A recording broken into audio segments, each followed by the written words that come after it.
കർത്താവ് നിങ്ങളോടുകൂടെ. അങ്ങേ ആത്മാവോടും കൂടെ. മർക്കോസിന്റെ വിശുദ്ധ സുവിശേഷത്തിൽ നിന്നുള്ള വായന. കർത്താവേ, അങ്ങേക്ക് മഹത്വം. അധ്യായം 2, 13 മുതൽ 17 വരെയുള്ള തിരുവചനങ്ങൾ. അക്കാലത്ത് യേശു വീണ്ടും കടൽ തീരത്തേക്ക് പോയി. ജനക്കൂട്ടം അവൻ്റെ അടുത്തെത്തി. അവൻ അവരെ പഠിപ്പിച്ചു. അവൻ കടന്നുപോയപ്പോൾ അൽപ്പയുടെ പുത്രനായ ലേവി ചുങ്കസ്ഥലത്തിരിക്കുന്നത് കണ്ട് അവനോട് പറഞ്ഞു, എന്നെ അനുഗമിക്കുക. അവൻ എഴുന്നേറ്റ് യേശുവിനെ അനുഗമിച്ചു. അവൻ ലേവിയുടെ ഭവനത്തിൽ ഭക്ഷണത്തിനിരിക്കുമ്പോൾ അനേകം ചുങ്കക്കാരും പാപികളും അവൻ്റെയും ശിഷ്യന്മാരുടെയും കൂടെയിരുന്നു. കാരണം അവനെ അനുഗമിച്ചവർ നിരവധിയായിരുന്നു. അവൻ പാപികളോടും ചുങ്കക്കാരോടുമൊപ്പം ഭക്ഷണം കഴിക്കുന്നത് കണ്ട് ഫരിസേയരിൽപ്പെട്ട ചില നിയമജ്ഞർ ശിഷ്യന്മാരോട് ചോദിച്ചു, അവൻ ചുങ്കക്കാരുടെയും പാപികളുടെയും കൂടെ ഭക്ഷിക്കുന്നതെന്ത്? ഇത് കേട്ട് യേശു പറഞ്ഞു, ആരോഗ്യമുള്ളവർക്കല്ല, രോഗികൾക്കാണ് വൈദ്യനെ കൊണ്ട് ആവശ്യം. നീതിമാന്മാരെയല്ല, പാപികളെ വിളിക്കാനാണ് ഞാൻ വന്നത്. കർത്താവിൻ്റെ സുവിശേഷം. ക്രിസ്തുവേ, അങ്ങേക്ക് സ്തുതി.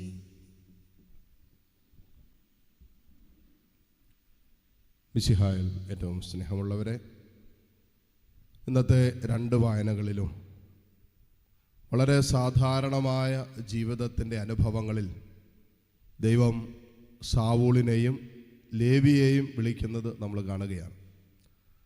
നമ്മുടെ മനസ്സിൽ കിടക്കുന്ന ഒരു തെറ്റായ ചിന്ത, അസാധാരണമായ ഇടങ്ങളിലും അസാധാരണ ശക്തിയുള്ള കഴിവുള്ളവരെയാണ് ദൈവം വിളിക്കുക എന്നുള്ളതാണ്.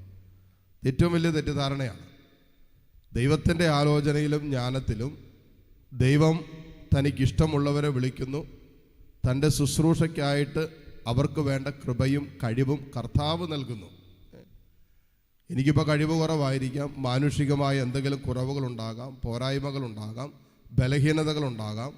എന്നാലും ദൈവം വിളിച്ച് വേർതിരിച്ച് തൻ്റെ ശുശ്രൂഷകൾക്ക് വേണ്ട കഴിവും കൃപയും കർത്താവാണ് തരുന്നത്.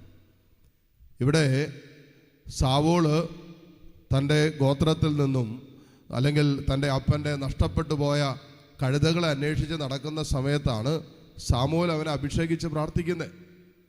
അവനെ കണ്ട മാത്രം സാമുവേലിന് വെളിപാട് കിട്ടുകയാണ്, ഇവനാണ് അന്വേഷിച്ച് നടന്നവൻ. സാവൂള് ഇങ്ങനെ കറങ്ങി നടക്കുക കഴുതയെ കാണാതെ. പ്രത്യേകിച്ച് ഈ കഴുതയെ അന്വേഷിച്ച് പോയവൻ തിരിച്ചു വരുമ്പോൾ ഇസ്രായേലിൻ്റെ രാജാവായിട്ടായിരിക്കും തിരിച്ചു വരുന്നതെന്ന് അവൻ സ്വപ്നത്തിൽ പോലും ചിന്തിച്ചിട്ടില്ല, അവൻ്റെ ആലോചനയിൽ പോലുമില്ല. അപ്പോൾ കഴുതകളെ മേയിച്ചുകൊണ്ട് നടന്ന സാവൂളിനെ, അല്ലെങ്കിൽ അന്വേഷിച്ചിറങ്ങിയ സാവൂളിനെ കർത്താവ് തൻ്റെ രാജ്യത്തിൻ്റെ രാജാവായിട്ട് ഉയർത്തുകയാണ്. അത് ദൈവത്തിൻ്റെ തിരഞ്ഞെടുപ്പാണ്. സുവിശേഷത്തിൽ നമ്മൾ കാണുകയാണ്, ലേവി തന്നെ ഏൽപ്പിച്ച അല്ലെങ്കിൽ തൻ്റെ ജീവിത സമ്പാദനത്തിലുള്ള വിഷയമായ ചുങ്കസ്ഥലത്തിൽ നിന്ന് ചുങ്കം പിരിച്ചുകൊണ്ടിരിക്കുക. മറ്റു കാര്യങ്ങളെക്കുറിച്ചൊന്നും ലേവി പ്രഭാതത്തിൽ എഴുന്നേറ്റപ്പോൾ ചിന്തിച്ചിട്ടില്ല. ഇന്നേ ദിവസം എൻ്റെ ജീവിതം മാറും, ഇന്നേ ദിവസം അസാധാരണമായ ദൈവിക ഇടപെടൽ എൻ്റെ ജീവിതത്തിലുണ്ടാകും. ഇതൊന്നും ലേവിയുടെ തലയ്ക്കകത്ത് പോലുമില്ല. ലേവി സാധാരണ എഴുന്നേൽക്കുന്ന പോലെ എഴുന്നേറ്റു. അന്നത്തെ പ്രഭാത കാര്യങ്ങളൊക്കെ കഴിഞ്ഞ് തൻ്റെ ജോലിക്ക് വേണ്ടി ഇറങ്ങി. ജോലി സ്ഥലത്ത് വെച്ച് തന്നെ ഏൽപ്പിച്ചിരുന്ന ഒരു ദൗത്യത്തിൽ പരിപൂർണമായ വിശ്വസ്തയോടുകൂടി പോയിരുന്ന സമയത്താണ് ദൈവം ലേവിയെ വിളിക്കുന്നത്. അപ്പോൾ നമ്മളെ ദൈവം ഏൽപ്പിച്ചിട്ടുള്ള സാധാരണ ജീവിതത്തിൻ്റെ ക്രമമുണ്ട്. ഒരുപക്ഷെ ഒരു കുടുംബജീവിതത്തിലേക്ക് വിളിക്കപ്പെട്ടവരാകാം, പൗരോഹിത്യ ജീവിതത്തിലേക്ക് വിളിക്കപ്പെട്ടവരാകും. കുടുംബജീവിതത്തിൻ്റെതായ അധ്വാനവും കഷ്ടപ്പാടും ജോലിയും പ്രാരാബ്ധവും ഒക്കെ, അതിൻ്റെ സങ്കടങ്ങളും മക്കളുടെ ജീവിതവുമായി ബന്ധപ്പെട്ട വിഷയങ്ങളും, അങ്ങനെ അനുദിന ജീവിതത്തിൻ്റെതായ സ്വാഭാവികമായ അനുഭവങ്ങളിലൂടെ കടന്നു പോകുന്ന ഒരു ദൈവ പൈതൽ തന്നെ ഏൽപ്പിച്ചിരിക്കുന്ന ജീവിത ദൗത്യത്തോട് ഒരു സമർപ്പണം എടുത്ത് മുന്നോട്ട് പോകുമ്പോൾ ആ ഇടത്തിലും ദൈവത്തിന് നമ്മെ പ്രത്യേകമായി അസാധാരണമായിട്ട് വിളിക്കാം. നമ്മളൊരിക്കലും ചിന്തിക്കാത്ത വ്യക്തികളെ ദൈവം തിരഞ്ഞെടുക്കുക നമ്മൾ കാണുന്നുണ്ട്. ഒരിക്കലും മനസ്സിൽ പോലും നമ്മൾ ചിന്തിച്ചിട്ടില്ലാത്ത ജീവിത സാഹചര്യങ്ങളിലും ജീവിത അനുഭവങ്ങളിലും ദൈവം ഇടപെടുന്നതും നമ്മൾ അറിയുകയും കാണുകയും ചെയ്യുന്നുണ്ട്. അപ്പോൾ നമ്മൾ ഈ ലോക ജീവിതത്തിൽ നമ്മളെ ഏൽപ്പിച്ചിരിക്കുന്ന സാധാരണമായ ജീവിത ദൗത്യത്തിൽ സമർപ്പണത്തോടെ അധ്വാനിച്ച് മുന്നോട്ട് പോകുമ്പോഴും നമ്മെ അന്വേഷിച്ചിറങ്ങുന്നൊരു ദൈവമുണ്ട്. നമ്മളിപ്പോൾ അന്വേഷിച്ചുകൊണ്ടിരിക്കുന്ന ലൗകികമായ കാര്യങ്ങളാണ്. എന്തൊക്കെയോ നഷ്ടപ്പെട്ടതിൻ്റെ ഒരു അന്വേഷണം എല്ലാ ദൈവമക്കളിലുണ്ട്. അത് ദൈവത്തെ കണ്ടെത്തുവോളം ദൈവമക്കൾ അന്വേഷിച്ചു കൊണ്ടിരിക്കും. അതുകൊണ്ടാണ് വിശുദ്ധ അഗസ്റ്റിൻ പറയുന്നത്, late have I known O eternal beauty, എത്ര വൈകി ഞാൻ നിന്നെ അറിയാൻ. അതുവരെ ജീവിതത്തിൽ അഗസ്റ്റിൻ അന്വേഷിച്ചു കൊണ്ടിരുന്നു. ദൈവത്തെ കണ്ടുമുട്ടിയപ്പോഴാണ് ഈ അന്വേഷണം അവസാനിക്കുന്നത്. ഇവൻ കഴുതയെ അന്വേഷിച്ചിറങ്ങിയവനാണ് സാവൂള്. കഴുതയെ അന്വേഷിച്ചിറങ്ങിയ സമയത്ത്, ഈ ലോക ജീവിതത്തിൽ നഷ്ടപ്പെട്ടു പോയ എന്തിനെയോ അന്വേഷിച്ചിറങ്ങിയ സമയത്ത് ദൈവം അവനെ അന്വേഷിച്ചിറങ്ങുന്നുണ്ട്. ലേവി സമ്പത്തിന് വേണ്ടിയിട്ടാണ് ഈ ചുങ്കപ്പിരിവ് സ്ഥലത്തിരിക്കുന്നത്. യഹൂദരെ സംബന്ധിച്ചിടത്തോളം ഈ ചുങ്കം പിരിക്കുന്നവർ അവർ കണ്ണി കാണുന്ന പോലും ഇഷ്ടമല്ല. എന്നിട്ടും മറ്റുള്ളവരുടെ ആ ഒരു എതിർപ്പും അതോടൊപ്പം തന്നെ അവരുടെ ആക്രോശവും സ്വീകരിക്കേണ്ട ഒരു ജോലി മേഖലയിൽ ഇവൻ തുടർന്നുകൊണ്ടിരുന്ന സമയത്ത് കർത്താവ് അവൻ അന്വേഷിച്ചിറങ്ങുകയാണ്.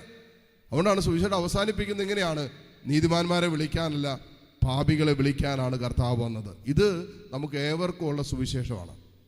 നമ്മളൊക്കെ നമ്മുടെ ബലഹീനതകളിൽ തെറ്റുപറ്റുന്നവരും വീണുപോകുന്നവരും നമ്മുടേതായ കുറവുകളും പോരായ്മകളും മാനുഷികവും വൈകാരികമായ ബലഹീനതകളൊക്കെ ഉള്ളവരാണ്. അപ്പോൾ നമുക്ക് സ്വാഭാവികമായിട്ടും നമ്മുടെ അനുദിന ജീവിതത്തിൽ തെറ്റുകളും കുറ്റങ്ങളും ഒക്കെ നമുക്ക് സംഭവിക്കാം. അങ്ങനെ സംഭവിക്കുമ്പോഴും ഈ വചനം നമുക്ക് എപ്പോഴും ബലമാണ്. എന്താണ്? പാപികളെ വിളിക്കാനാണ് ദൈവം വന്നത്. ഈ അവസ്ഥയിലും ദൈവം എന്നെ അന്വേഷിച്ചിറങ്ങുന്നുണ്ട്. ഈ വീഴ്ചയുടെ നടുവിലും ഈ തളർച്ചയുടെ നടുവിലും ഈ സങ്കടങ്ങളുടെ നടുവിലും ഈ ഒറ്റപ്പെടലിൻ്റെ നടുവിലും ലോകം ഉപേക്ഷിച്ച ജീവിതത്തിൻ്റെ അനുഭവത്തിൻ്റെ നടുവിലും ദൈവം എന്നെ അന്വേഷിച്ചിറങ്ങുന്നുണ്ട്. ആ ദൈവത്തെ കണ്ടുമുട്ടുന്നിടത്താണ് എൻ്റെ ലൗകിക ജീവിതവുമായി ബന്ധപ്പെട്ട എല്ലാ അന്വേഷണം അവസാനിക്കുന്നത്. പിന്നെ ലോകത്ത് എനിക്കൊന്നും അന്വേഷിക്കാനില്ല, പിന്നെ എനിക്ക് ലോകത്തൊന്നും നേടാനില്ല. കാരണം എന്താ? ഏറ്റവും ഉന്നതമായത് ഒന്നിനെ കണ്ടുമുട്ടുകയും ഈ ലോകത്ത് എനിക്ക് ലഭിക്കാവുന്ന ഏറ്റവും വലിയ സമ്പാദ്യം ജീവിതത്തിൽ സ്വന്തമാക്കുകയും ചെയ്തവന് പിന്നെ ഈ ലോകത്തൊന്നും അന്വേഷിക്കേണ്ടതില്ല, പിന്നെ ഒന്നിൻ്റെ പുറകെ പോകേണ്ടതില്ല. അപ്പം അവിടെയാണ് ഇന്നത്തെ വായനകൾ നമ്മുടെ മുമ്പിൽ വയ്ക്കുന്ന ഏറ്റവും ഉന്നതമായ ആലോചന. ദൈവത്തെ കണ്ടുമുട്ടുമ്പോൾ, ദൈവസ്നേഹത്തെ അനുഭവിച്ച് കഴിയുമ്പോൾ പിന്നെ ലോകത്തിൻ്റെതെല്ലാം വില കുറഞ്ഞതായിട്ട് തീരും എന്നുള്ളൊരു ആത്മീയ സന്ദേശം ഇന്നത്തെ വായനകൾ നമ്മൾ ഓർമ്മപ്പെടുത്തുകയാണ്. ഈ സന്ദേശം ഹൃദയത്തിൽ സ്വീകരിച്ചുകൊണ്ട് ദൈവത്തിൻ്റെ സ്നേഹത്തിൻ്റെ അനുഭവത്തിൽ അനുദിനം ജീവിക്കാൻ പരിശുദ്ധാത്മാവ് നമ്മെ സഹായിക്കട്ടെ. ഉള്ള കൃപയ്ക്കായി ഈ ബലിയിലൂടെ പ്രാർത്ഥിക്കുകയും ചെയ്യാം.